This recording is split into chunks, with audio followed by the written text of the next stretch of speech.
Hey y'all, welcome to Clackbait.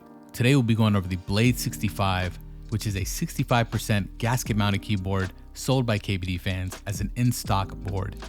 This keyboard actually has a lot of similarities with the KBD67 Lite, and we'll see that as we kind of go through this review. Let's take a look at what's in the box. This first bag has all the screws, a screwdriver, some feet, pretty much all the things you need to build. And here we have some silicone tabs which go into the top part of the case, which I'll show you during the build. Also comes included are some stabilizer pads. Some people like using these, I don't. And here's the plate. And if it looks familiar, that's because this is the exact same plate that they use on the KBD67 Lite. It is a polycarbonate plate which has the metal inserts for the standoffs already installed. I generally never use standoffs on any of my builds, never had a problem with the PCB dislodging from the switches or the plate, so that's how that is. You will see that there are tabs on the top, and this gasket board is a little different than your traditional gasket board. We'll go over that in just a second. And here's the PCB. Now this is the KBD67 Mark II V3 RGB PCB. Man, that's a mouthful. But yeah, so as you can see here, this is hot swap, makes it a lot easier to install your switches. It does come with the onboard USB-C, and it does have the south configuration for the switches, which should help with your GMK sets so you don't have that interference on certain rows. You also get your feet. Also included are some stabilizers, KBDFans stabilizers, but I believe they've upgraded these over some time, so we'll see how those are. The standard case foam with the hot swap cutouts also included.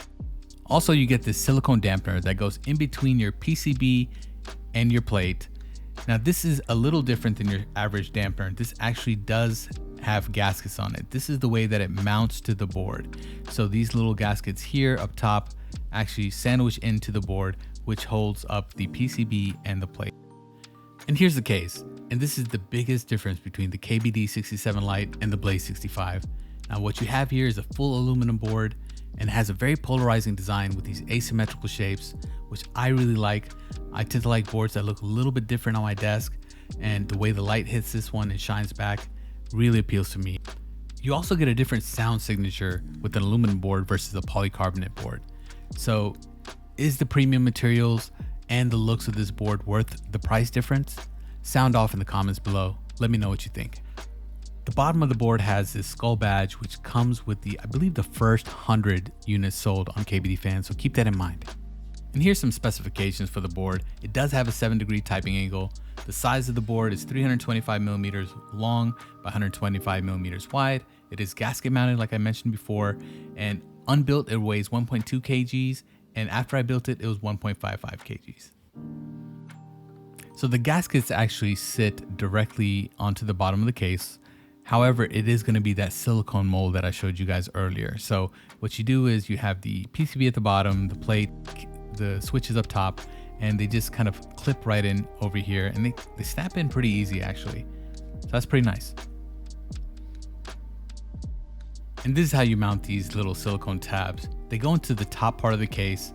They simply just insert here at these given spots. There's 8 different spots on the top case. All you have to do is just take one and just place it in. And this is what makes direct contact with the polycarbonate plate.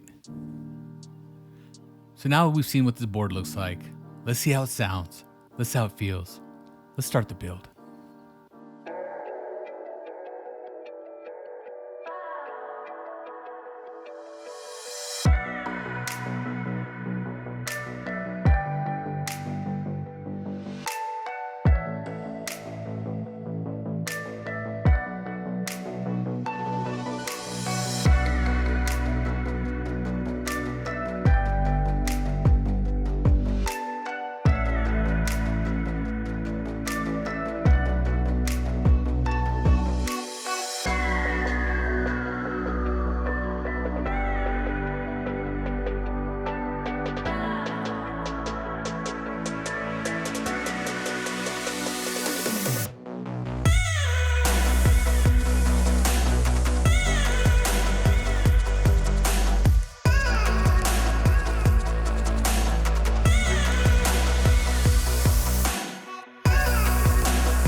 Yeah, so that's the Blade65. Now before I get to my final thoughts and the typing test, if you like the video, please don't forget to hit the like button. And if you love the content, please consider subscribing and following along on my channel. I would greatly appreciate that. Now, what do I think of the Blade65? I think KBDFans did a good job of designing something out of their comfort zone. It's not your typical rectangular slab keyboard. It does have some really nice asymmetrical shapes on it, and I like the way it looks on my desk overall. But as far as value is concerned, the KBD67 Lite comes in at $109 US, and it comes with a carrying case. The Blade65 comes in at $269 without a carrying case. Now what you're paying for is that premium for an aluminum case and the nice looking design. Is that worth it? I leave that up to you guys. Leave a comment down below. Let me know what you think. I think the board does sound nice and it has a nice tapping field, not very flexy, but overall pretty good. And it does have a pretty nice thocky sound signature. I paired it with the GMK Red Samurai, goes well with the Blade theme, and people are gonna ask about this artesian keycap. This is made by AtoWorks.